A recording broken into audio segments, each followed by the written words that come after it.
Hey, what's up everybody? BDF 44 coming at you with another video. Alright, so that was a little uncomfortable. Very uncomfortable actually. So I walked over to where they have the shaving stuff, you know, because I needed some more shaving cream. And there was two ladies there.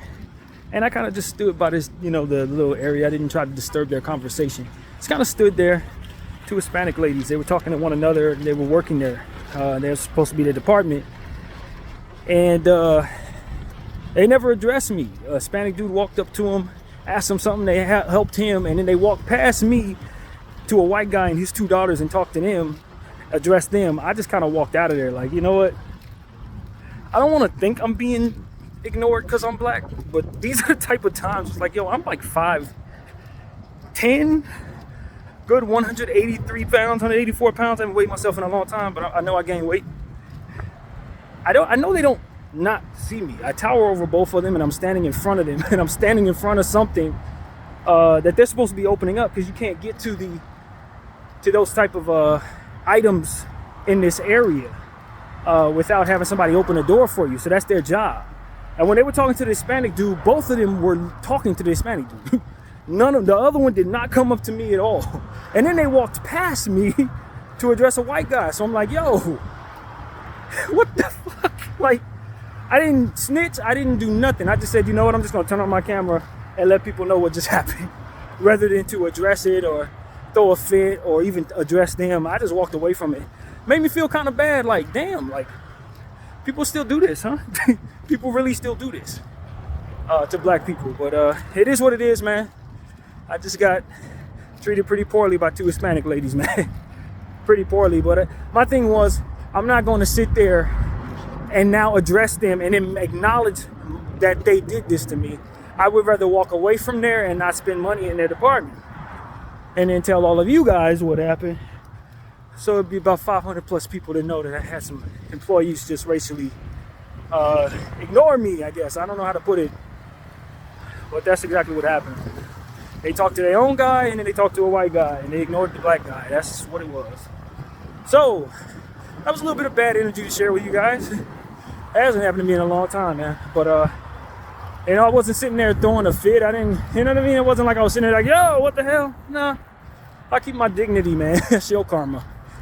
You know, I just know I got 500 plus people that are gonna know about it, and that's pretty much it. I should have took down the names, but I didn't care to. So that's what happened there, man. That is exactly what happened. But I got everything else I need, but I didn't walk out of there with no shaving cream. I figured I can at the very least buy my shaving cream elsewhere. Maybe not everything I need there can be left there, because I wasn't about to go to another Target. But as far as me buying shaving cream from them, no, they cost themselves that business from me. So yeah, man, that's the unfortunate part of having to go to certain neighborhoods and when they have stuff locked away. You have to talk to people to get to certain items. It's like the food, they don't lock away. Paper towels, stuff like that, they don't lock away. But your facial stuff or soaps and stuff like that, I guess they've been shoplifted so much. They didn't lock that stuff away. So you gotta like literally talk to somebody to unlock the gate for you or whatever to get to that stuff. And that's such an uncomfortable thing for a person with anxiety. I don't want to deal with nobody. I don't have to deal with it at all. I really don't. But and this is one of those moments where that was just a very bad shopping experience for me at Target. So shout out to Target in North Hollywood for making me feel extremely uncomfortable. So that's pretty much what I want to say about that. Aside for that, like I said, I got everything I needed. I didn't feel like making this a long trip. I stopped going to this Target a couple weeks ago. If y'all notice, I've been going to every Target but this one, because they really don't often have what I look for nowadays. But I didn't feel like going all the way to Hollywood today. I kind of wanted to stay in this area for this particular shopping experience, and boy do I regret it. Boy do I regret it.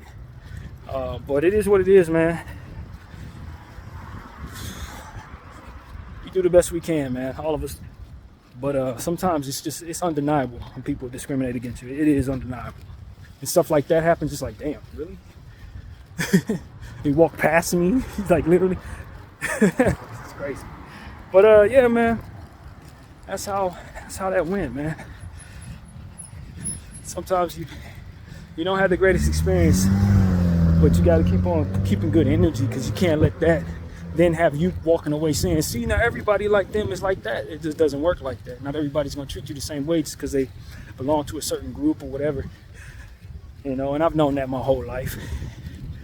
But, you know, at the end of the day, it's a Sunday afternoon.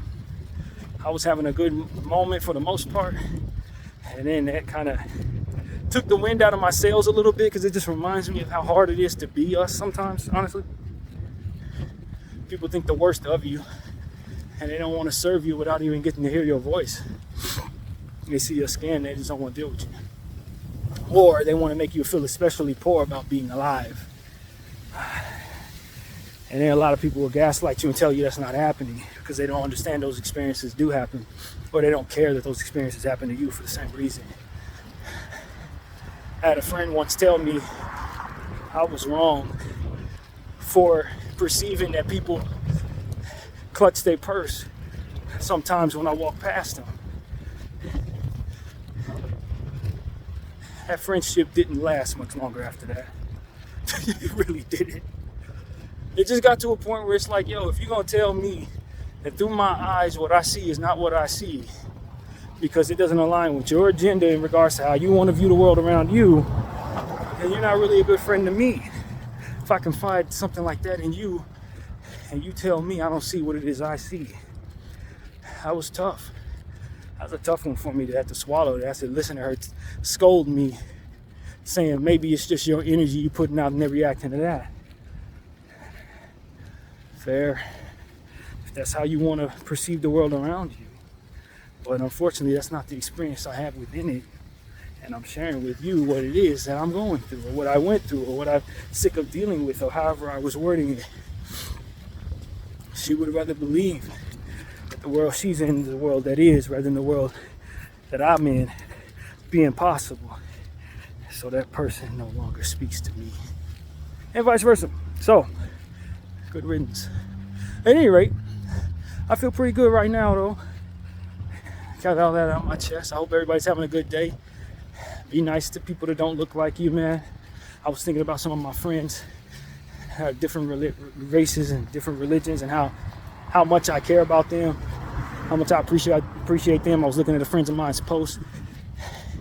In fact, it was a couple of my friends that I spent Thanksgiving with, and her kids, she put some posts up with her kids doing their homework, and I was just thinking how privileged I felt to be having seen her kids grow up. You know, her oldest son, you know, I was able to hold him not even 24 hours after he was born. They handed me the baby, my boy Joe. They handed me his son Nas, and I was able to hold him in my arms. He wasn't even 24 hours old.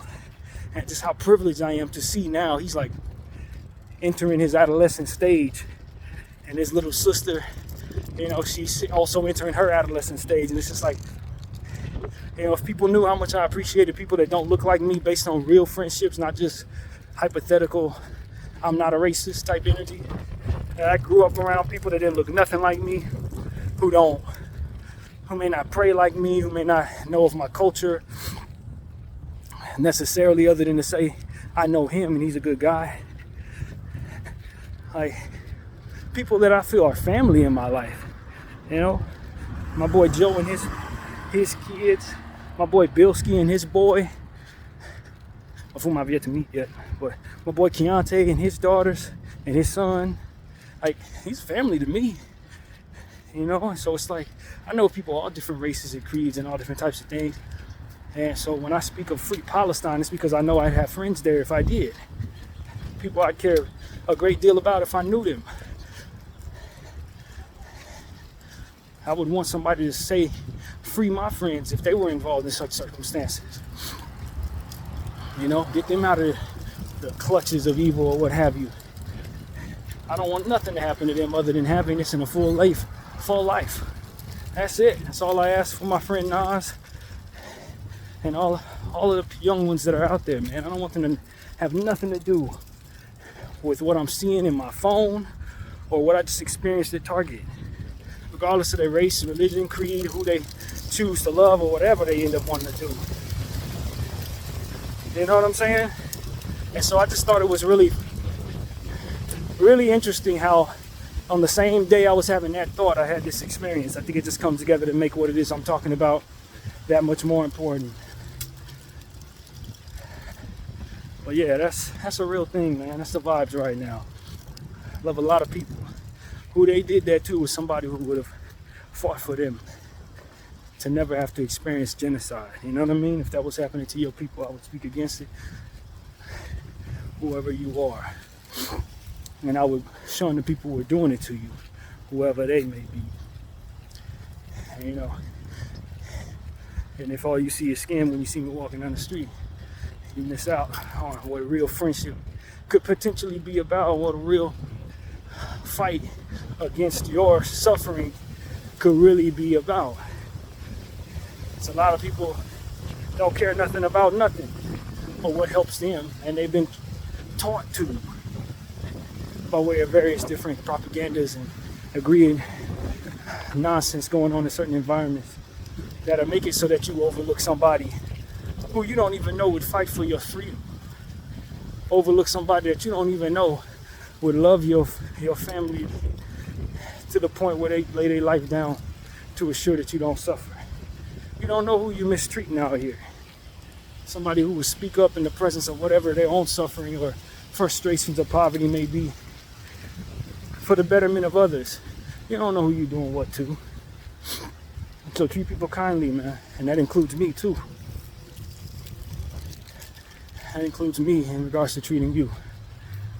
So that's pretty much what I gotta say, man. Hope everybody's having a good day, a better day than I just had right here. I'm gonna go upstairs and put myself in a position to do a little more art, decompress, get ready for my family's Bible study tonight.